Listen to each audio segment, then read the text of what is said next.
Things are getting tougher when you can't get the thought off the bottom of the barrel. Wide open, roar my future now. Looking fucking new. All I know is that I don't know. All I know is that I don't know nothing. All I know is that I don't know. Yeah, I heard there was, allegedly there was a bear. This is a bit self-incriminating. When I shot a bear? Allegedly shot a bear. So we were on a training op, and we were doing peer-to-peer stuff, and we weren't supposed to take any live rounds out with us. And one of my recce dudes was like, "Hey, Chief, there's like all sorts of wildlife and bears and stuff out there. Are you sure we can't take any live rounds?" Because we had live role players. Oh, okay. So you're not supposed to have them. You're not supposed to shoot live bullets at your role players. No. So it's a no-go. Of course I want each site to have rounds, man. Mm-hmm. I'm a hunter. That's what I want. I want you guys to shoot deer or something. Yep. Fortunately, this bear came by my hide when me and my OIC were on watch. So I watched this deer go by. I'm like, oh, that's cool, like a little deer. And I see this thing lumbering through the woods, and I'm like, that hog? Like, what is that? And I see this bear walking by us. I'm like, oh, dang, man. That's kind of cool. And I'm big into health, fitness, fasting, all that. So usually on our multi-day, this is a 5-day out. On our multi-days, How many days have you been underground in this hide? I think 2 at that point. Okay. And, yeah, it would have been 2 days because I had just eaten that morning, and my guys hated it because I would take a can of sardines and avocado with me. So I ate that, and I buried the can of sardines. I thought deep enough. But this bear must have smelled it. So he fish hooked in on us, and he was probably 20 feet from me. As he's walking in, I reached down in the hide, and we built a really good hide. They did not know that we were there. I reach in, I'm like, hey, hand me the rounds. And I take the little BFA off and slap that in and send one home. And I got my rifle up on him, and I'm waiting. I'm like, we're not supposed. The only people that had phones were me and the OIC, just because we're the ones in charge. So no cell phones, no anything. So he's coming up, and I turned mine on to take some pictures. You're like, there's a bear. Yeah, I got it on my phone. Bear comes up, and he's just to the edge of the hide, and I got 3 of my guys in there. And I'm like, man, if he doesn't turn, I look at my OIC, I'm like, one more step, and I'm going to drill this dude. And the bear looks up and gives one big, paw down. I'm like, that's not good. That's not good. And I sent a round right into his forehead, but we're shooting 5.56, and 20 feet doesn't have time for that bullet to do anything, and it's so fast, so light, and their skulls are this thick. Yeah. Hits him right in the head. It must have been like Mike Tyson just came out of nowhere and just punched this dude in his face. Drops down, and I'm like, yeah, got him. But then he gets up and starts running, and I'm like, what the heck, man? So I hit up the guy that's one above me, my troop chief at the time. Mm-hmm. I text him. I'm like, yo, I just shot a bear, and we hunt together. And he's like, yo, that's sick. He's like, wait, why's your phone off? I'm like, hey, I just shot a bear. And he's like, oh, yeah. He's like, wait, you had live rounds? I'm like, yes, Nate. I told everybody to bring out live rounds. I'm sorry, man. And he's like, okay, well, go find it. So we blood trailed it for a minute, lost trail, and bear, hair, all that, lost trail. We're standing there, and my guy that was with me, we hunted together too. He's like, yo, Chief, what if he's in the trees? And I'm like, oh, God. They're in the trees. So we back out, and of course, the whole head shed, CMC, CO comes out, and fortunately, it was me that took the shot, and none of the younger guys, because they would have tried to burn him. And they're like, well, I guess we're pretty glad that you had it, but these bears usually are pretty nice. So, what do you even know about bears, bro? So I actually have a consolation prize hung up on the wall in my shop. It was my godfather's in his pool room, this big bear rug. It's not the bear that I shot, but... Did you ever find it? No, dude. So just like was it like Uncle Buck or something when he shot the bear right in the ass with the shotgun with, was it John Candy? I don't remember this. Uncle Buck, Uncle right? Buck? Okay. Yeah, Uncle Buck. He shot that poor bear right in the ass. He's just got a bare ass. There is some poor bear that's got like a mohawk out there somewhere in Northern Virginia. Green tip mohawk right Poor down dude, its man. skull. He's probably not so smart anymore. A little dumb. Well, for those of you that are think 9mm is gonna do against your bear, Pat shot one with the 5.56 and it did fuck all apparently. It did nothing. So, 50 cals, big bullets, That'll do it. 308s. Dude, 50 cal is a scary thing to hear too, man. So it's a lot different sound. When you're getting shot at, it makes a snapping noise. 50 cal or anything bigger, like Dishka, stuff like that, sounds like somebody snapping a broomstick over your head. Ugh. Yeah, it's terrifying. Yeah, I don't need to experience that. You don't want to. I mean, if my friend were behind the gun and I was behind a berm, it might be kind of fun. But No, I'll stay on the other side. I'll let you shoot at me. Stay on the other side of the business end. I'll let you shoot at me. I'll hide behind the berm. I will be with Cam. I'll let Cam shoot. I trust you. I don't know if I trust Cam. Okay. Well, for those that are joining us, this is probably going to be our last guest podcast for the year. And Brian's not with us, so you have to suffer through me hosting this one. But that's fine, because Pat's my friend anyway, and I'm not going to share him with anyone else.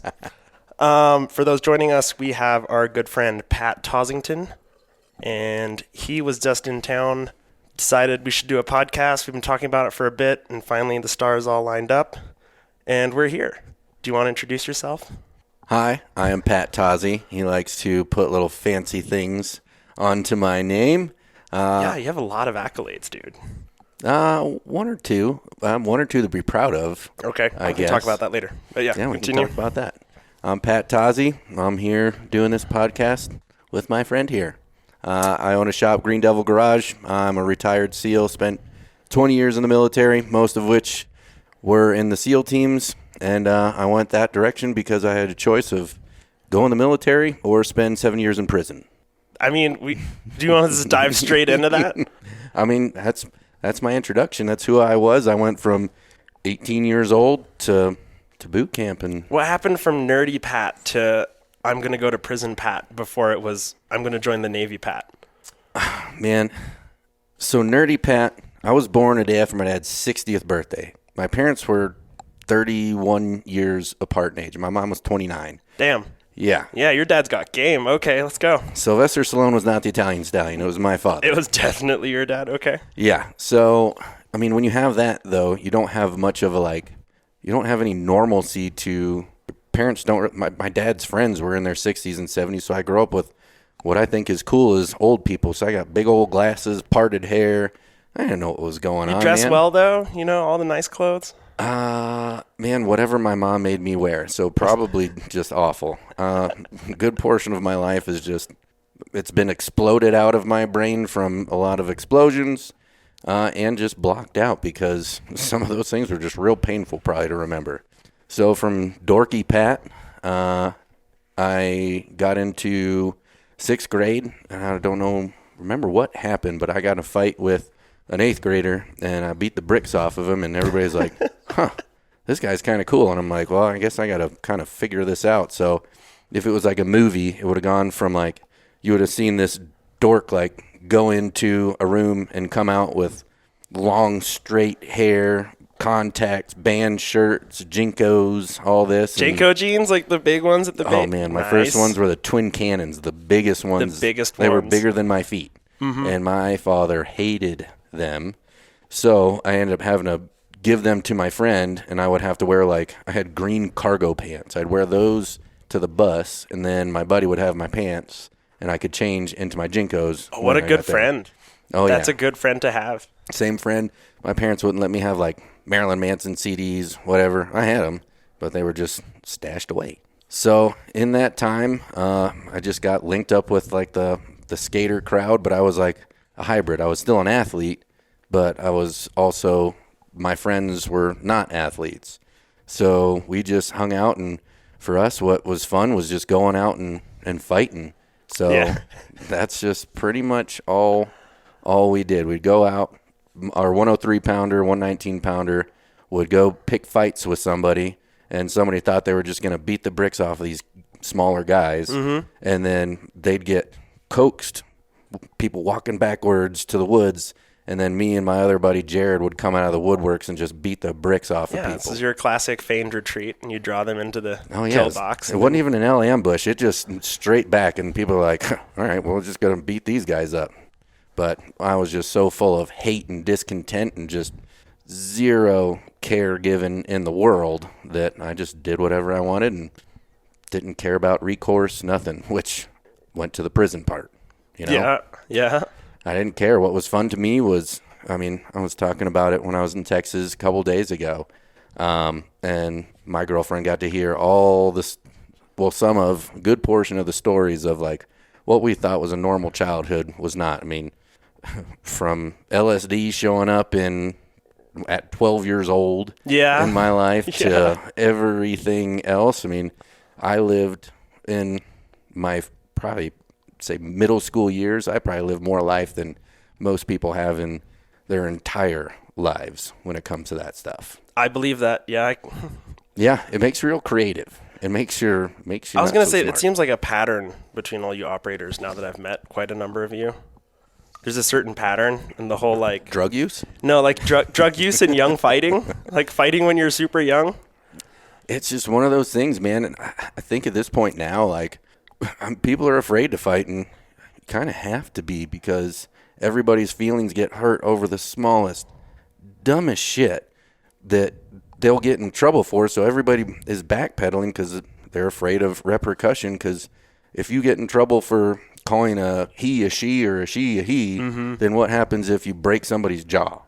You know, people are afraid of that. And yeah, or someone hits on your girl in a bar, and what are you going to do? You're just going to, like, give them a thumbs down, stand in their face, be like, I dislike this right now. I give them a chance, man. My girlfriend is super hot, so I don't care. You want to buy her a drink? Cool. I don't have to pay for it. But you get a drink too. Yeah. If you go any further, then I'll probably start with breaking your fingers and go from there. So do you think, like, the average woke person needs actual life problems to wake them up?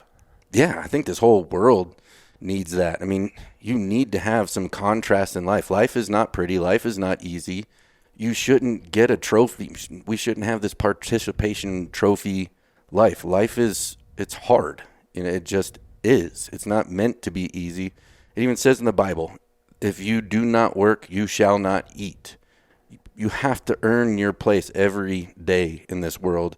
And we have so many people that just, they are so entitled at this point in life, and you've never done anything for anybody but yourself. And they have no gauge, right, to compare it to. Yeah, not at all. I mean, I was just in New York, right, and just, like, all these people, they're like, yeah, New York's the best city, Brooklyn, blah, blah, blah, Brooklyn. I'm like, oh, you have, like, not traveled, have you? Oh, they don't leave that. Yeah, you know, and then you're like, New York is definitely not the best city, but you have zero gauge to, like, or compass bearing to figure that out. Yeah, and most of my and family's it's not from their Brooklyn. fault, you know. For the most part, it's not their fault. They just don't know. Yeah, I mean, and I think that's kind of how it is now, where you can just bitch on the internet. Oh yeah. With no repercussions. No one's going to punch you in the face. There's no fact checking. You're in your little echo chamber, right? And it takes something to snap someone out of that. Yeah, I am a firm believer that people should be afraid of being punched in the face. If you want to be an asshole to me, cool, back it up. You want to talk a whole bunch of crap? Cool, man. Say it to my face, and then let's go from there. And then that led you to 7 years in prison as a kid. Well, none of them really said anything mean to me. We just started that. Just wanted man. to fight. Yeah, that was it, man. But I got lucky that, you know, I was a gifted athlete. Was a wrestler. I did really well with that. I would have done a lot better if I would have had, you know, I didn't understand how I learned, and I didn't care at all about school or learning. Not at all. I knew I had to be there. Just made attendance and then went and fought after Sometimes. class? Okay. I sometimes made attendance. I didn't even graduate on the required program. I was actually kicked out of all foreign languages my sophomore year because my teacher was batshit crazy, and I got really tired of it one day, and I wasn't doing good in class anyways. I'm terrible with languages. So I took her out into the hall, and I just gave her both barrels, and she just started pouring tears and crying. And how old were you? What would you be, like 14, 15? something like that? I was just tired of it. Just this angry little Pat yelling at a teacher, making her cry in the hallway. Quit bringing your problems to school, man. You're a teacher. Teach. Don't tell us about. I don't even remember this. My mom was talking about it when I was home the other day, and she's like, well, I think her husband had left her or something like that. So, call in some leave or something. Don't put it on these kids. They don't even understand. Oh, so she deserved it. She deserved this yelling. I feel like it. Do you knife hand her? I don't think I knew it at that point. It was probably just more pointing like, dude, what is wrong with you? I'm Italian, so I talk with my hands anyways. Yeah, there you go. So, yeah, at that point, I got brought down to the principal's office, who I was on first name basis with, and they're just like, what now? Okay, well, for the rest of the school year, you're in ISS when you're supposed to be in Spanish. And I'm like, okay. So, what's ISS? In-school suspension. Okay, I see. So I think that lasted like maybe a week, and then I realized that they didn't really care. Well, they probably did care if I showed up, but I didn't care if I didn't show up, or if paperwork went home or whatever. I would always just intercept it. So I just stopped really showing up, and they kind of just gave up. They're like, well, he's a good athlete. He does good for the wrestling team. So this is Texas. We like sports. Yeah. We'll just let you just keep going. There you go. And I was just such a problem. They just wanted to get rid of me. And then it's there. I think there's a Facebook page on this thing or something.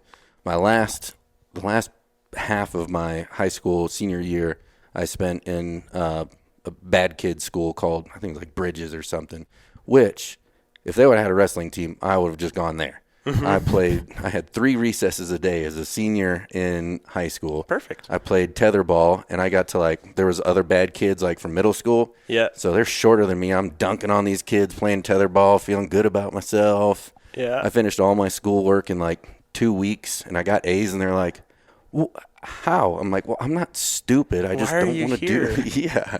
This is not how it's supposed to be. Other kids take way longer. It was a great experience, and I just slept. The only thing that was bad about it is I didn't get to work as much and make much money, because I think at that point I'd moved out of my house, my parents' house. Okay. Got an apartment. I moved out when I was 17, I think, something like that. I was just full adult at 17. Well, I wouldn't say that. I was just adult responsibilities, at least. It was probably just a relief for them anyways. They're like, he's never home. We have to wonder where he's at now. We can think that he's at his apartment, maybe. He might be there. Yeah, he might be there. He might be at school. We don't know. He is definitely doing dumb things. We do know that. Well, we've all done dumb things in high school. Well, mine continued on for quite a few years. But yeah, so after that, I got in a big fight. This group of kids that we fought every weekend for a year, and finally they got tired of getting beat up all the time, so they started resorting to vandalism. And I'm super protective of my family, people around me, and they started picking on my sister, who I didn't even like. But if anybody's gonna pick on my sister, it's me. Yep. So. Brotherly privilege. It's a thing. Exactly. It's 100% a thing. Dude, yeah. They busted out a window on her car, kicked it all up, rode all over it, busted a window out of my truck, made me miss a big wrestling tournament. So something had to be done. I fashioned a weapon out of some of the things from my truck, of which was used in this fight. And I mean, after the fight, we went over to my buddy's house and had cookies. Insane person. I did not care.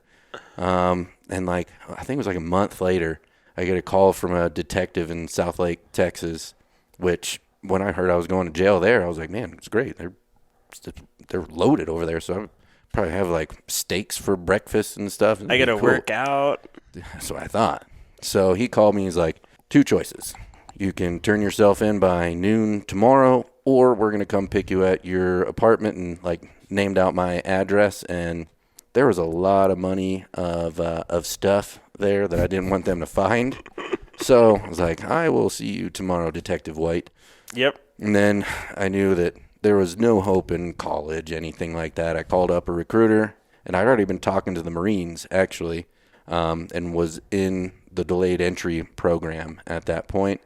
And called him. I was like, hey, I have some stuff going on that I got to work through. Probably going to need a ride from this jail tomorrow. And they're like, all right. So this is 2003. So the war is Oh, super hot. Yep. And they picked me up after I bail myself out because I check into jail, which I think is going to be nice. I was very wrong. I go in. Did you go through the whole process, everything? Oh, yeah. You got booked, stripped, showered, everything? No, Shaved? fortunately. Not that? Okay. No, this was just like the jail portion before prison. So go in, and it's a thick chicken wire cage that they put me in. I'm like, what is this? This is not South Lake Jail. Come on. Where are we at? Yeah. And there was just crap on the walls. Also, it was just disgusting in there. I'm like, oh, this is going to be rough. And I started like doing my mental math, knowing that at that point it was like each day was worth $100. So I was trying to like look on the board. I'm like, all right, how long am I supposed to be in here? It's a fight, so assault, whatever. And I look, and it's assault at first, and then it goes attempted murder. And I was like, oh, no. That's not good. Yeah, so. They're just writing it on the board in front of you. Yeah, it was on a whiteboard. I was like, seeing all these other guys. He's been in 7 days, 6. My name's going up. It was that, and then like a couple hours later, it goes to that, and I'm like, oh, this is not good. Yeah. So I bailed me out. ASAP. Boom. Yeah, I gotta go. I gotta figure some things out. And fortunately, going through the process. So I think at that point, I had 4 or 5 warrants already out for my arrest, and my dad had just died. So we were at his viewing, and I'm not a talker. I don't talk about a whole lot of things, especially when it comes to my family, whatever. Just didn't. And my mom finds out that I was actually supposed to be at court. I was either supposed to go to jail that day or go to court. I don't remember which one it was. And finds that out. She's like, what are you doing? I was like, it's Dad's viewing. He's dead. What are they going to do? Come pick me up here? Like, why are they going to go to a funeral home and get me? That's kind of messed up. Yeah. Which they probably would have. They would. 100% would. Yeah, because they know I'm going to be there. Yeah, they just wait outside. Hopefully they have the dignity for that. But fortunately, my dad was a famous New York City, Nassau area detective, great-grandfather to what I do now. So he was an NCDU type. You know, there's a bunch of different special forces in World War II. His was called the 1st Naval Amphibious Unit, which was disbanded after World War II. There was no need. That's where Scouts and Raiders turned into NCDUs. NCDUs turned into UDTs. I was going to say, was that like the Frogmen before the Frogmen? Yeah, that was all at that same kind of time. Scouts and Raiders, and they turned into UDTs, but they also had all these other, conglomerates of different special forces that were needed. Yep. Because it was it's World War. It's just a large scale, so many different Africa, Germany, all these different areas which needed different things. Yep. So, it's in your blood. Yeah. So he's this guy. Then he's in New York. Most of my family's actually from Brooklyn. Okay, cool. I was born in Texas. Yeah. One outlier. Right? So he's a famous detective, fortunately, and then chief of police in Colleyville, Texas for a long time. So neighboring city to where I was getting in trouble in. And because of his reputation, I was given a little bit, it wasn't from my reputation, I was given a little bit more kind of leverage. And his best friend's son ended up being like I think it was like the assistant to the prosecuting attorney. Oh. Yeah, which worked out in my favor big time. A lot, yep. Yeah. Yep. So they gave me a choice of like a 5 to 7 year prison sentence or go to war. I'm like, all right. Well, conveniently, I've already been talking to these recruiters. So what do I got to do? The judge is like, I just want you out of my state. So that's where I signed the paperwork. I got the we had contracts then to go to Buds. Got my Buds contract, and but you were in the talk for Marines. Originally, so I started with Marines. So what switched? So I met a very, very close family friend who he was in the 237 videos or whatever documentary, whatever you want to call it. He had just finished Buds, and we started talking about it. And I'm like, oh, that's pretty cool. And I found out that my dad was one, and I'm like, oh, well, I just asked him about the war and if he had shot people. That's all I ever. That's all that mattered. Yeah, he's like, I shot at people. I think they were dead. Yeah. So that's what got me out of the Marine Corps route. Then went to Buds. I didn't actually make it my first time because I was still very arrogant and wild. And nothing had ever touched me. Fighting, nothing fazed me. Went on our first conditioning run, soft sand run. Mm-hmm. There's no soft sand in Texas other than down at the coast, which we didn't travel, we were poor.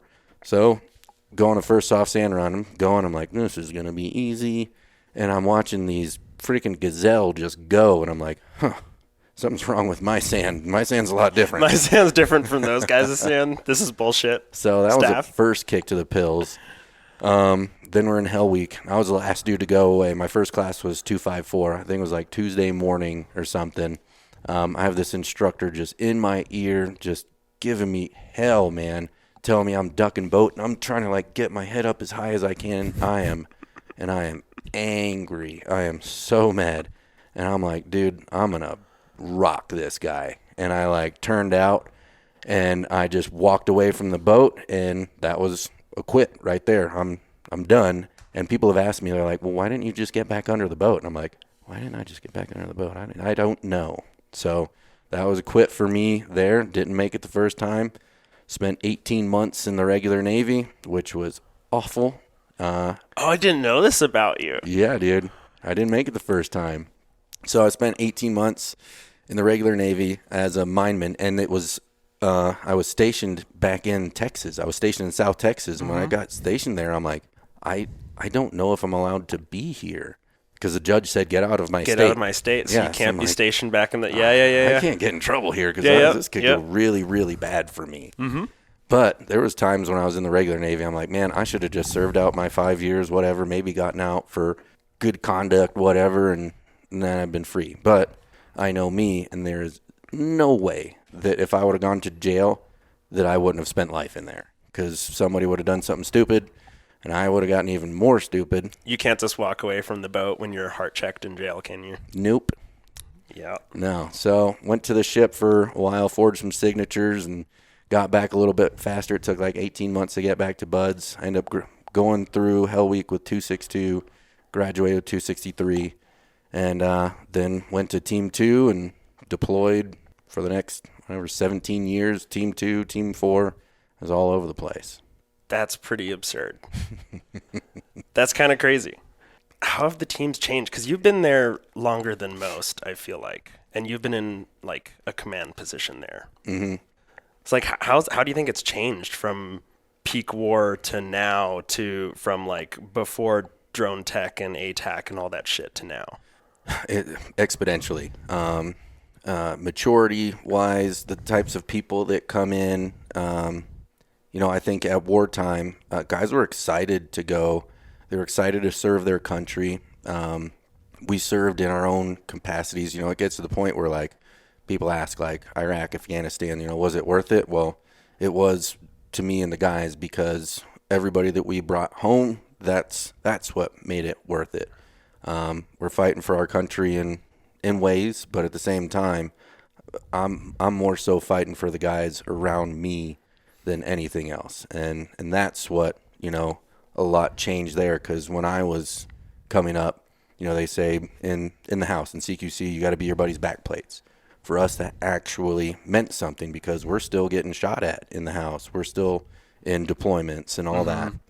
And as the younger generation came up, that saying's still there, but it doesn't hold as much weight when, and that's no fault of theirs, but, we're not at war anymore. So that point's not driven home when especially my first 10 years, we're going to, even deployed, like, you're going to memorials at least once a month, packing up your friends over and over and over. And that has its own way of building its own maturity and building its own kind of types of class of people in that. So combining tech with the loss of experience, a lot of our really good dudes either got out or are dead. So all that experience lost. There's a handful of older guys still around, but that's not enough to spread that knowledge. And the younger guys, they're strong, they're athletic, all that. But now with all this tech that takes us further away from our foundations, it, in my opinion, makes people softer. And that's, as they get softer and want to do more, young guys, and I told them, man, like on my last deployment, like I will never wish for you guys to be in big scale gunfights. I know you want it. I've been there, done that. I get it. You shouldn't want that. You should want to be able to sneak up on the bad guy before he even knows you're there and send him to his maker. That's what we want to be able to do. If you're getting shot at a whole bunch, that means you're in the positions we got put in, where we're doing the village stability operations, where it was pretty much patrol to contact. Like, hey, bunch of bad guys here. We want you to start here. And, I mean, I cleared thousands and thousands of structures. And that was just from, like, a 2-3 kilometer long village. You start at one end, and you clear through to the other. You walk till you get shot at, and then you deal with it, and you walk some more? Yeah, and I told my dudes, as soon as you get shot at, everybody's a target. That's how we're doing this, and we're laying the hammer down. And we had a lot of success in that. You know, thinking back on it, was it the right way to do it? I don't know. You know, it was successful. I look at the wars and in different colors and contrast at this point, but we were successful in what we did, and I'm proud of what me and the guys did. But now, you know, they don't have the experience of going to war. We have all these ATAC and all these things where instead of operators having their eyes up and looking at the battlefield and really learning, I used to sit on the helicopter and just stare at my GRG under my red light and memorize every building from every cardinal direction. So as soon as like anything came out over the radio of shots fired, whatever, coming from north building, whatever, from these series, from this building, I know and my eyes are up. It's not me looking down at this piece of imagery or a little computer on me. I know where those things are at. And a lot of guys have lost that. Funding wise, as far as trips, like those guys don't have the luxury that we had when we were really getting funded. That was my first time coming to Jackson, was in 2009 or 10. We did a trip out here and we summited all the Tetons in like 5 days in full gear. It was a kick in the balls. Yeah. We did swiftwater rescue, all that. And those are things that guys don't get anymore. And it's really unfortunate because, I mean, it makes you so versatile in so many different aspects, because we go to so many different theaters which have so many. It's just like house clearance. You think you're going into one thing. You paint this picture as you're looking at the structure from the outside. You get in, and it's totally different. And you have to be able to adapt to those things. And without having as much funding and teaching, these guys aren't getting as much. And, you know, when you're going to these schools, you fail, you learn. And it's that OODA loop cycle of like continuing to learn and learn how you learn, because you have to do it quick in the teams. And the younger guys are smart. The imagery and all the tech stuff is very, very accurate, but those foundational skills of map and compass and really getting into the granular details of the operation just aren't there as much as they used to be. Because I feel like as a civilian and seeing it and talking to some dudes that are recently in Ukraine and whatnot, it's almost as if that leap and bound in technology on the battlefield is forcing the individual soldier to have to rely on older and older tech to defeat it. Absolutely.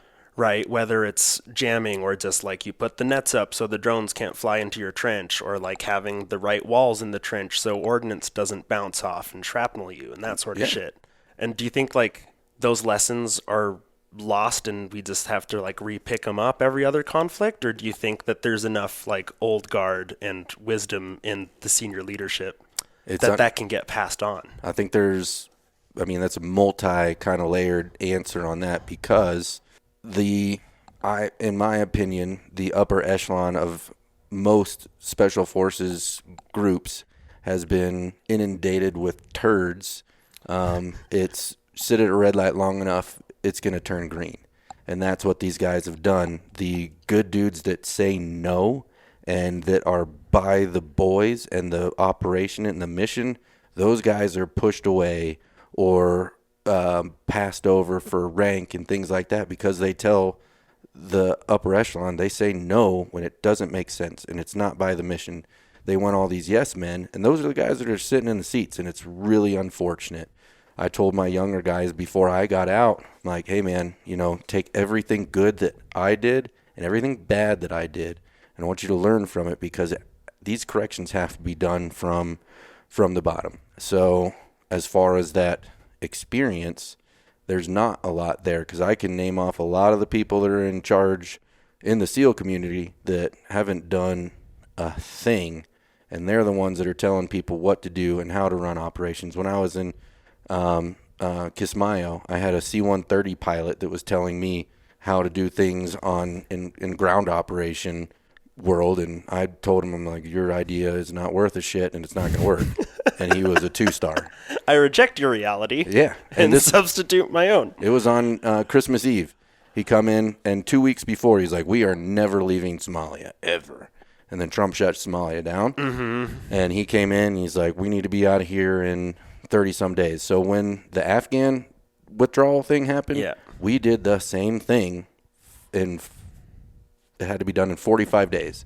That happened in Somalia just before that. Nobody knows that. Nobody knows how much we were doing still and are still doing in that area. No, or even on that whole continent, to be fair, right? There's a lot still going on there. Guys are still risking their lives, and, there's no, we don't do what we do for recognition, but, the people don't know about all these things that are still going on, because the higher ups want to, make this wrong depiction of like everything is happy in the world. Mm-hmm. And it's not. And that's why they put those turds in those seats that are okay with painting that picture.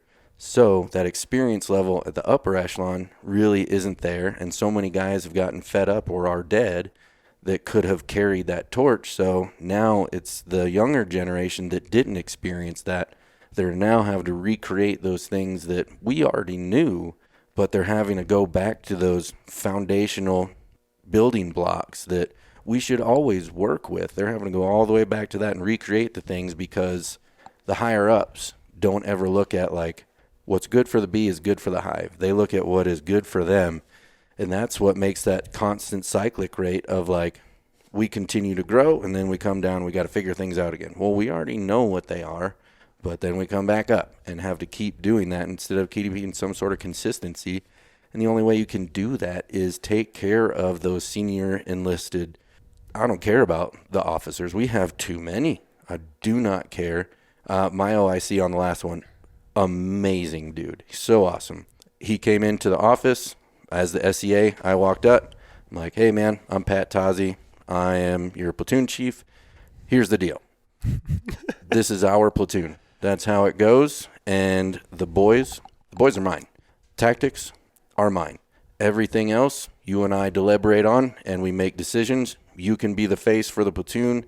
Anything that happens bad is going to be on all of us, but I am taking care of the boys, and that's it. He's like, sounds good to me. And he lived that, man. He was awesome. I got super lucky. So that's like an example of good leadership. In my world, to me. Yeah. But are you talking about my viewpoint on him or how I approached it? No, just like, what is an example then of poor leadership that you've had recently? That is like, is there anything you could just do nothing about sometimes? Oh, yeah. You know? On that same rotation, man, my platoon was awesome, man. I really changed my leadership style. I had a lot of really great guys, man, and our platoon was super tight with a lot of very talented young guys. But I created an environment that these guys knew, hey, man, if you mess up, you're going to pay the man. But I want you to know this is a learning environment. I want you to ask questions. I'm going to let you run, man. I'm going to let you do your thing, and I'm going to do my best to guide you. When you mess up, we're going to make our corrections, and then you're going to go out and do it again. I don't want you to fear for your job. If anybody's getting in trouble, I'm going to put my neck out first and make sure that you're taken care of so you know what leaders are supposed to do. On that same deployment, my platoon did so well that we got to pick where we were going. You get to do that? Well, for our theater. So our team. Oh, okay, yeah, got it. Our team had these spots, and I left it up to a decision. I told the guys, I want to go to Mogadishu. It is we can get most of our work because the capabilities and everything are right there. They wanted to go to a place called Kismayo. So we actually ended up turning that over to back over to Marsoc. But they were great guys, man. I've worked with them a lot, and I think they're awesome. But on that deployment, they shut down another outstation, and instead of finding work for those guys, our head shed put this platoon did not do well enough to pick anything. They got kind of, hey, this is where you're going. So instead of giving them other work, they were like, well, seems like there's enough room in Kismayo, so we're just going to put another platoon there and create something for them. So they tried to bastardize our partner force, and they turned it into me when I explained to them, our infrastructure at this place is only built for 90 people. I'm already at 110, and you're trying to put another 30 there. Mm-hmm. So we're overworking every piece that we have. We now have to get resupplied more frequently, so we're adding more money into what we're doing here when there's not even a job for these guys yet. And they're like, oh, you're just angry because you guys got the most kinetic spot, and you're jealous that we're putting other people there because they're just as good as you. I'm like, here, let's look at these. There's like a wider view that you're not seeing. So in that deployment, I mean, my Master Chief, he is still a friend of mine. We disagreed, and at that point, he's like, well, I'm the Master Chief, and this is how it's going to be. This is what our CO wants, and this is how it's going to be. I'm like, I get it, but this is going to cause a lot of issues, and this is why. He's like, I don't care. I'm like, okay, all right. And it caused a lot of issues, a whole lot of issues. So can we talk about what you were doing there? Because it sounded to me like you did quite a bit more FID than you guys are usually doing. But is this part of the Somalia pullout? FID, unfortunately, became a lot of what we did because it's one of those things like in any special forces group will be this way. If you put them in charge of something, they're going to make it better. So when we got it as team guys, we did our thing, changed things, and it went well. So I did FID in Iraq, I did FID in Afghanistan, and I did it in Somalia as well. Hated it, but because everyone always thinks of SEAL teams as like a direct action force, more so than like, oh yeah, they do a bit of this and they do a bit of that too. We're still a direct action force, but especially in certain areas, you have to have a certain partner force ratio with you to go on operations.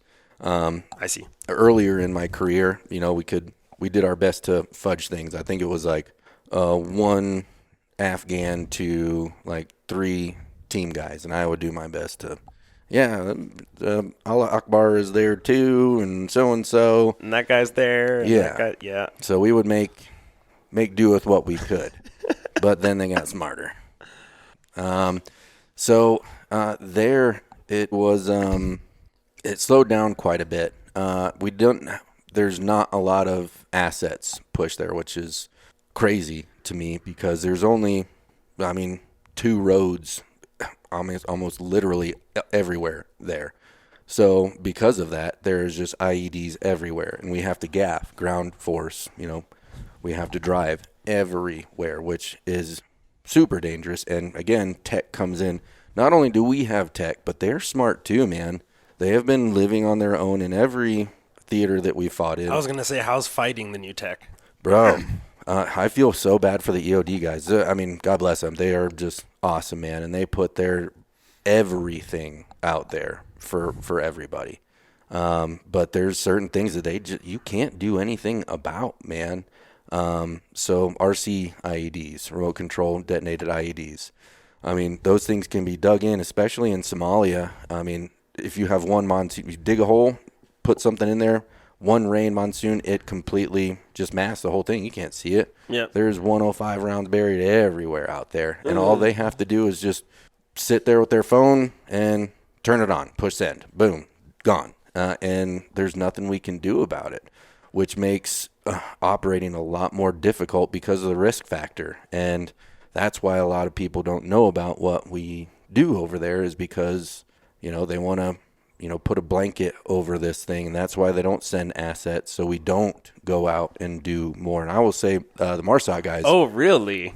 Yeah. That's interesting. The MARSOC guys are really, really, really good at future planning and setting up for the next platoon coming out. I will say they do that really, really well, or at least the guys that I had experience with. I was really impressed by them.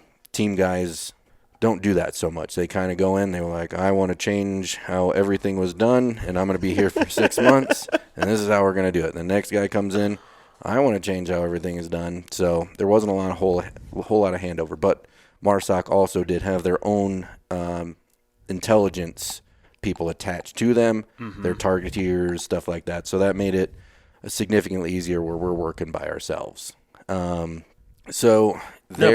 mentioned them not providing assets, so you were handicapped in what you were capable of all doing. of us are, because we're all under the same theater, so we all have the same assets. I see. So there's only one AC-130, and you have to split it. If we didn't have them, if you get one, I wish we had them. I love those things, man. Those and Warthogs, man. Those things that's what we're talking about. The two favorites. Oh yeah, 100%, man. I can't believe they try to get rid of the A10s. That was so dumb. It's so dumb. Those things have saved so many lives. But don't ever, as I've seen people try to do this, don't try to do a show of force. If they're a JTAC out there and you think a show of force with the A10 is a show of force, just don't do it. Just light them up. The weakest little show of force. Dude, I'll tell you, man, scary at all. Those things, if you don't know they're coming, will scare the daylights out of you. I was walking out of a TQ room, interrogation room, and as I'm walking out, you don't have your comms on in there with you. As I'm walking out and putting my stuff on, our JTAC was doing a show of force, and a fast mover flew right over us. And if I was inside, I'd have probably jumped up and busted my head open. It scared the crap out of me, man. So those things definitely work. But work-wise there, it's weird. It's really weird. I don't... Because I'm assuming that's going to be different from your Afghanistan versus your Iraq versus your Syria versus your... Yeah. Yes and no. Each experience has its own challenges and rewards as well. But, when it came to the Somalia stuff, I mean, we're there working. But again, that comes to the point like, why are we here? And because the other conflicts all have a very clear, like, here's the proxy war, here's the players involved, here's what's at stake. But Somalia always just seemed like, is it just like controlling the waterway off the coast? Is it? I mean, you would think so, but we've given up ground there that is very, very important, which is, in my eyes, dumb, but it's already done, and the people who know about it know what I'm talking about. So there, I think just because of its strategic kind of foothold, we just keep people there. There's intel that can be gathered through there as well, through challenge or through their own kind of chains and stuff out there. But it's kind of we're there for, in my opinion, we're there for presence and just go slap somebody in the mouth every once in a while. We're not even really doing that. It's a good launching point to get to certain parts of the area. Yeah, so just keeping a foothold in there. I mean, they'll say that it's to protect the homeland. I will say, driving around in Mogadishu, I did see internet cafe and a travel agency going through downtown Mogadishu. They were empty. I was about to get so excited. I'm sure you could buy a ticket there. I'm not going. You wouldn't recommend it? No. Okay, so I will say the coast there is absolutely beautiful. I mean, I feel like that's a lot of war-torn places. Is the natural beauty is there, but no one tiger wants to sharks go. there too, though. Yeah, tiger sharks, Taliban, whatever. Yeah, right? man. So I kind of want to go skiing in the Hindu Kush. Cam, you want to go? Yeah, dude, yeah, right. That was a mecca for rock climbing and stuff up until like the 70s, 80s, man. Yeah. Now it's just full of mines. I don't want to go climb it. No. So Somalia was your last deployment, right? Yeah. Mm-hmm. So did Green Devil Garage happen before that? Because you've been doing that for quite a while, right? Yeah, I've been in business in February 13 years. So you had that whole like transition thing kind of figured out. Because I will say I've met a lot of people where their transitions were not as graceful and they're still going through problems, whereas you seem kind of like an actual warrior monk in some ways. Man. So I was wondering if like how much Green Devil Garage played in that. Because I've noticed a lot of high tempo operators have some form of creative outlet, whether Yeah. it's drawing or some form of fabrication, right? They do media, something. Yeah. I Can you speak to that? I wouldn't necessarily say figured out. I got fortunate. I mean, I got selected to go to the selection course for development group 2 different times, but I was hell in a handbasket and got in trouble 2 different times and was not allowed to go. And I at that point, I had just started the shop and didn't have a family, anything like that. And I honestly didn't know, other than like what was happening in that present time, because I couldn't use my same leadership techniques in the business world as I did at the SEAL team, right? I can't talk to people in Like that those same skills way. didn't like specifically translate over. Did they help at all, do you think?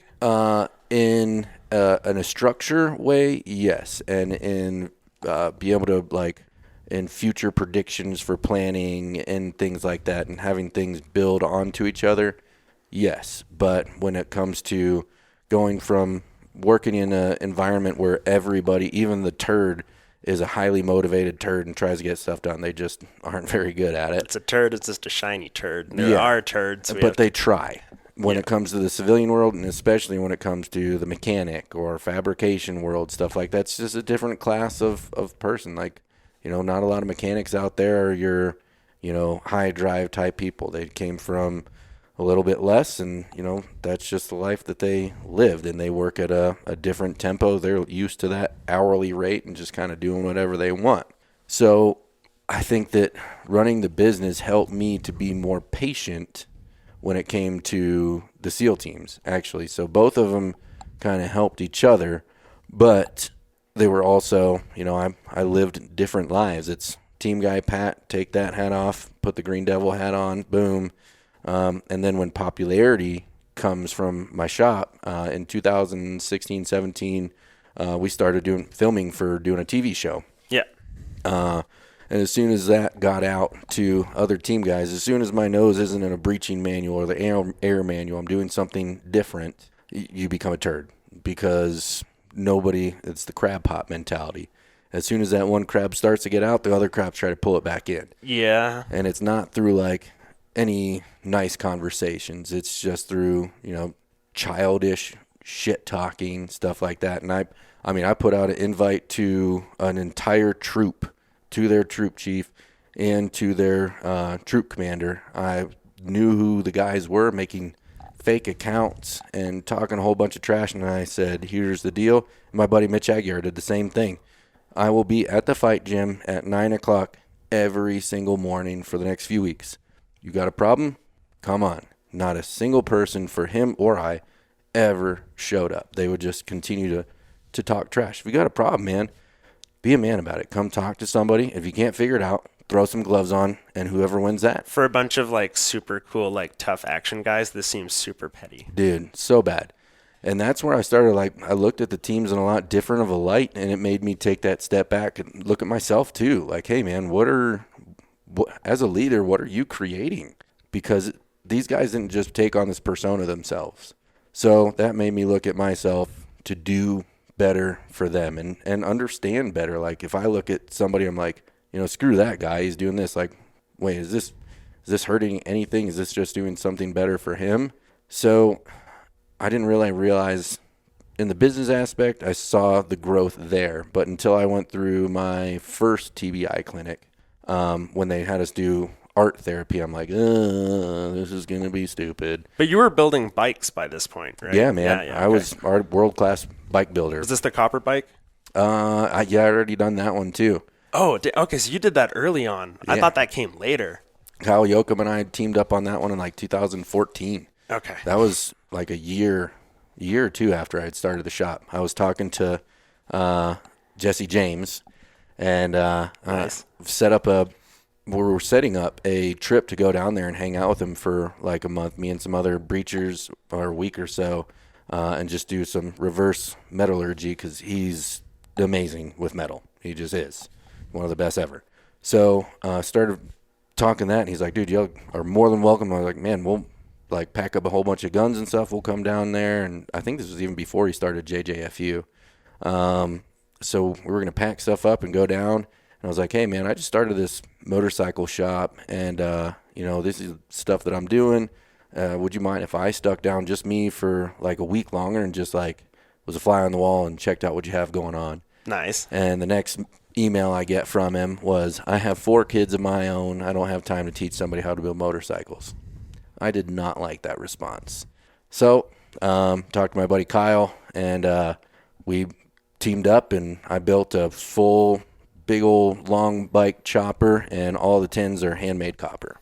So You showed me pictures of it, and I was like, that's beautiful. I still- don't know how the hell you did that shit. I still have it, and it's in pieces all throughout the shop. What? Yeah, I took it apart to clean it, and then it doesn't pay money to work on your own stuff, so it's just... Yeah, but that could that could buy you a house somewhere, hopefully. Well, we're getting things back on track now with like the art stuff I'm doing, different bike builds, bringing people in, teaching classes, doing YouTube stuff. So, down the road, that thing will come up, and probably going to raffle it. Nice. Okay, so go back to the art therapy, your first one. Art therapy, I'm like, oh, this is stupid. And then they start explaining like what happens with your brain. That's why, they call creative people I believe it's very right brain, I think. Yeah. So that left part of your brain, that left side, shuts down. And that's the part of your brain from just like all that inquisitive, all the noise, all the stuff that's always happening. So when you go right brain and you start creating, drawing, working with your hands, welding, where you have to be present, all the stories, all that trauma, all that stuff turns off just for a little while, man. And they're explaining that, and I'm like, that's what my shop is. I have built a business through a coping mechanism, and I had no idea. So it all fell into place at that point. And you're like, Yeah. oh, that's what I was doing. Yeah, and that's when it got to the point I'm like, I want to share this with people, because so many people like what you doing here. Like, I look at it and I'm like, oh, this is cool. Like, I find this so interesting, and so many of the things in here are handmade and fabricated to fit what you need. These things aren't made anywhere. Yeah, you're not buying that machine anywhere. No. That's made by Mike Paris and his mad genius brain, in the 90s. And that's the thing is too few people have the courage that Mike had to be like, you know what? I'm going to make this thing. It's not going to be perfect the first time. Not going to be. There's going to be constant adjustments. But if you have that idea, just do it. You're going to mess up. It's going to happen. And then you figure out where, okay, this part was good. I'm going to keep that. And then I'm going to look at this part, and this wasn't very good. And I'm going to fix that. Yeah. Now I'm going to combine these two. Now I have something better. Now this part messed up, and you just keep going through it. I'm a genius. I'm really stupid. I'm a genius. That didn't work. I feel so dumb. But if I do it that way, then I'm a genius again. If you get And a that's super just hot doing and that. smart girlfriend like I was smart enough to do, your genius moments stay up because they try to keep you from being stupid as frequently as you normally are. Everything's easier when you have a trident. This is bullshit. This is not fair. It's not fair. I mean, you can go to Bud's if you want. I'm a little old. Actually, I just found out that one of my friends' close friends is now in the middle of third phase. Oh, nice. He was in the gun store, and he was like, Navy SEALs are so cool, and we're only combat divers. And I was like, look at this young kid. And I was like, there's more than just Navy SEALs that dive. You know that, right? And he was like, but they're the only ones that... I was like, oh, you're a Navy SEAL fanboy, huh? Who's your favorite Navy SEAL? And he goes, Andy Stump. I liked him as an instructor. I haven't seen him in years. I really, really appreciated him as an instructor, though, too, because he would put the hammer down on us, but he was big in CrossFit and stuff, so the workouts were actually, the beatdowns were like, they were thought through, but he would also, as what I think a good leader and instructor does, he not only beats you down and makes you pay, but he explains to you what you did wrong and how you could have done it better. So I appreciated him, man. So while he was in, he was actually a good instructor? I liked him, man. Okay. I liked him a lot. Yeah. We had this thing anytime I'd see him, I forget what, I think he was working a Hell Week, so I was able to talk to him as an instructor, and we said, I forget what was said, but I was like, dude, yours and my definition of a good time is a lot different. I think he was beating another group down or something. He's like, I'm having a great time. I was like, Yours and mine are way different, bro. I don't want a piece of that. That's a little sadistic, but I don't know. It's all right. Oh, no. Cam's coming with a refill. Okay. Yeah, there you go. Thank you, Cam. This is ODA 595. Tastes like piss. Horse soldier. You have to say that, though, because you have a reputation to uphold. I don't. I think this is great. I don't have to drink my own urine, but it's sterile, and I like the taste. How'd you and Cam meet up? Because we met through our friend Cam, who's off screen laughing right now, and he's been on the podcast. If you haven't checked it out. App called like Grinder or something? That's how I met him too. Oh my God. Dude, it's actually a really funny story. We were talking about it last night. It was at a local Thai place. I just came out here on my own by myself, man. I love it out here. So I walked to this little Thai place. Actually, I was looking for a different Thai place, and I had my phone out and looking up Thai food. I look up, and there's a Thai place right in front of me. I was like, I'll just go there. I'll just go in there, okay. So I walk in, and of course, the seat that I want in the corner of the bar where I can see everything is taken by some ugly dude. So, it was Cam. It's his spot. It's his spot, yeah. Absolutely. So I see him sitting over there, and I start ordering my food. I see he's got the KIA bracelet on. This chick walks in, and they start talking. I'm like, all right, I'm seeing this is a little Tinder action or Bumble, whatever, man. And they're talking. He's like, yeah, my buddy's coming in here in a minute. And the chick's like, we're on a date. And he's like, okay. And she said something else. He's like, no, my buddy's coming. Like, there's no stopping him. He's coming. Okay. Yeah. And she's like, well, it's either him or me. And he's like, all right, kick rocks. And I just like buried my face down. And I started laughing, man. She left so angry, so mad. So I just walked right over there. I was like, bro, that was one of the funniest things I have ever seen from afar. Yeah. And then I asked him about the bracelet, and then it was just love at first sight, you know? And now we're all hanging out together, having a great time. Yeah. Yeah, because like we first met last year. Yeah. When he was like, you have to meet my buddy Pat. And I was like, okay, well, what's so special about Pat? And he was like, he's a SEAL, but he's not a dickhead. And I was like, okay, we'll reserve judgment until I meet him. But if Cam says he's not a dickhead and he's a SEAL, this is probably legit. Okay. What's he doing? He was wrong. And he's good. And he's going to come splitboarding? Yeah. All right, let's all go do this. And I'm glad I went with you that day. I had a really good time. I was kind of like feeling like shit, kind of hungover. And you're like, no, pussy, let's go. And I'm like, oh, fuck, okay, Navy SEAL called me a pussy. Time to go. Let's go. All right. The only reason you say you had fun is because you beat me to the top. I mean, to be fair, a lot of us would beat you to the top. It's not our first time. You've a lot more mileage on your knees. I'm a diesel locomotive, man. Dude. I just kept going. It was great. I admired it about you. I was like, okay, I got to the top. This dude can hang. He's fine. the best part about it is I know that I'm like nice, warm, and mostly sweating my way up. Mm-hmm. But Cam goes so fast, he has to sit there and wait and freeze. And he's got these girly hands that get really cold. And he's, I know that your little hand warmers were wearing out too, man. Teeny tiny boots. Not wearing any insulation at all. Dude, he's a freak on that mountain, man. Just, I told him on I think it was the first day, like halfway through, I was like, dude, I know how to get to the top. Like, go there. I'll follow your tracks. I'll figure it out. I'll see you there. Yeah. Yeah. Everything I'm worked out. I'm going to have a heart attack. In which case, if I don't show up in 30 minutes, come back and look for me. Yeah, I'll just sit there. I had he doesn't eat either. He's a freak. I would sit. I had lunch by myself, I think, that day. I just sat on the mountain. I'm like, man, it's lunchtime right now. I'm going to sit down, have a little snack. I don't know where he is. He's 100 yards ahead, freezing his ass off on a ridge more line. than that. Can I ask you some Patreon questions? What you got? We have a bunch of people on our Patreon that will see if they have questions for our guests. So, first one from our friend Soria. What is something that you lost in the real life while you were away playing Action Man? Playing Action Man. See, that's something that so many people I hated so much. They view like team guys as like your G.I. Joe action hero. So she says that out. She's teasing. She knows. But no. Yeah. I mean, I couldn't really put a finger on one thing other than, I mean, you lose so much time with family. And you get so ingrained into what you do, and you're around a bunch of like-minded individuals, and they're great.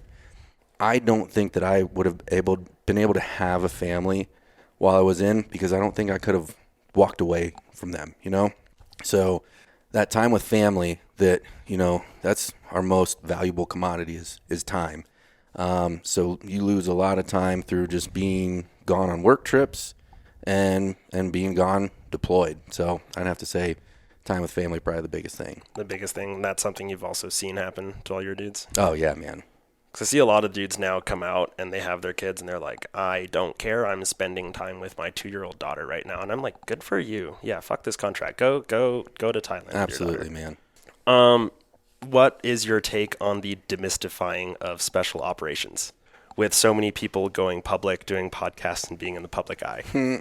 I think it's a good thing. You know, we talk about there's a difference in being the silent warrior doesn't mean not talking about what you do. People knowing I'm a retired SEAL, nothing wrong with that. If you're in the SEAL teams and you don't think your mom tells people that your son is a Navy SEAL? There's a difference between being a quiet professional and being a thought through and mature professional. When people are riding their trident trying to gain monetary entitlements or whatever. I mean, most of the dudes you see that were team guys or whatever, Rangers, whatever, they did 12 years tops in whatever organization they were in. And then they're sitting there telling everybody, hi, I'm so-and-so, former Navy SEAL, former Ranger, or they say that first and then their name. Yeah. And they're monetizing that thing and telling people how to lead people, or, hey, this is what you do in combat. Bro, you never led in combat. You were maybe in a gunfight or two, and I can tell by the time that you were in, and you want to tell people how to do things. There's one former team guy, I can't remember his name. He's got a big, long, scraggly beard, does ultra-marathon things. He was a total turd in the teams. He got kicked out. They wouldn't even let him re-enlist. He shot one of the... Goggins? No. Oh. That guy sucks too, though. We'll get to that in a second. You just said SEAL, marathons, turd, and I was like, oh. No, this is another guy. He's a white guy, Okay. long, scraggly beard. He's got a Copenhagen can tattooed on his arm.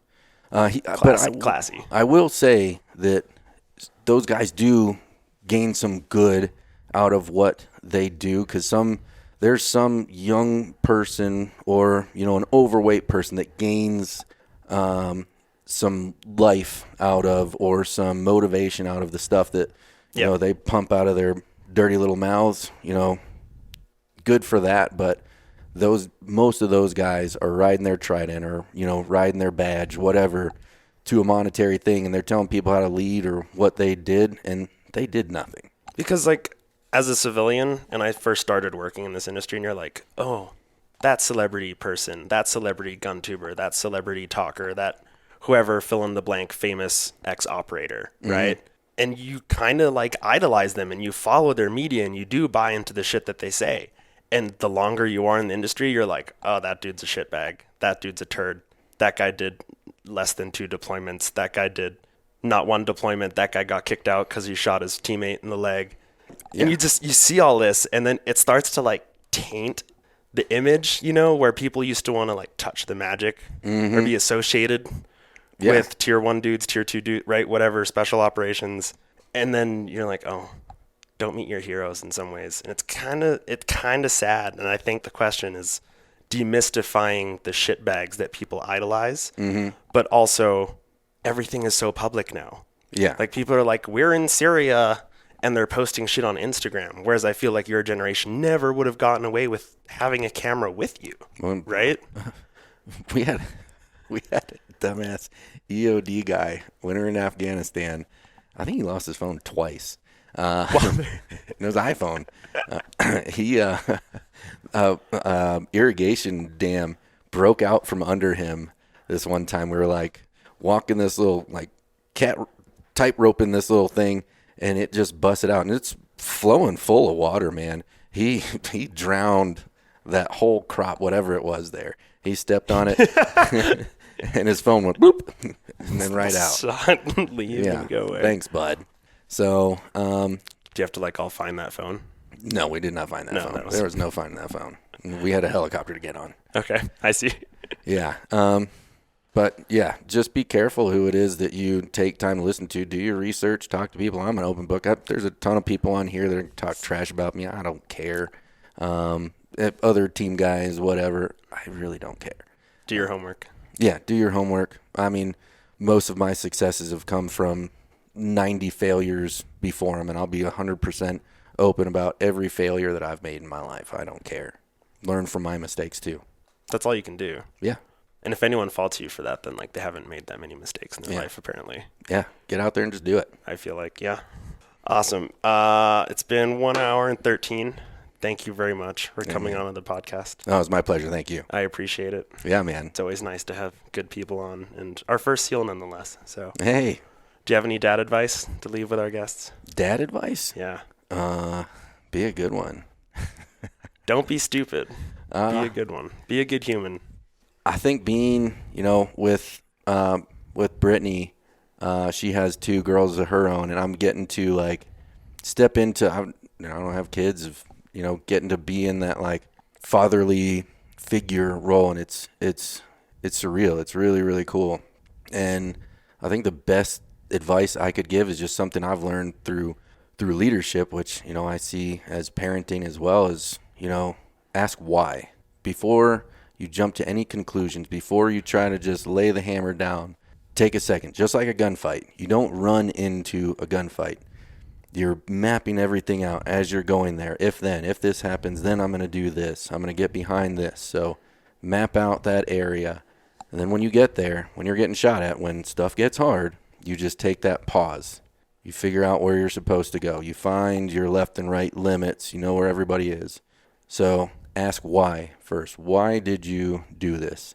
So now you know if their head is in the right spot, just executed poorly, or if their head's in the wrong spot and you got a lot of work to do. Okay. That's a good rule for life too, I think. All right. So if we end this podcast now, who's going to carry the boats? David can have all the boats he wants, man. He can have all the boats he wants. Goggins, I know you don't like my buddy Dan Crenshaw either, so I'll just jump in with Dan and, we'll get in some text battles or something. I was once told that if that man walked through the door right now, I would jump off the second floor balcony and punch him in the face. Yeah, I said that, huh? Yeah, you did. All right. I'd probably just walk down. My legs hurt. Yeah, there you go. All right. Pat, thank you very much. Dude, my pleasure. Appreciate it.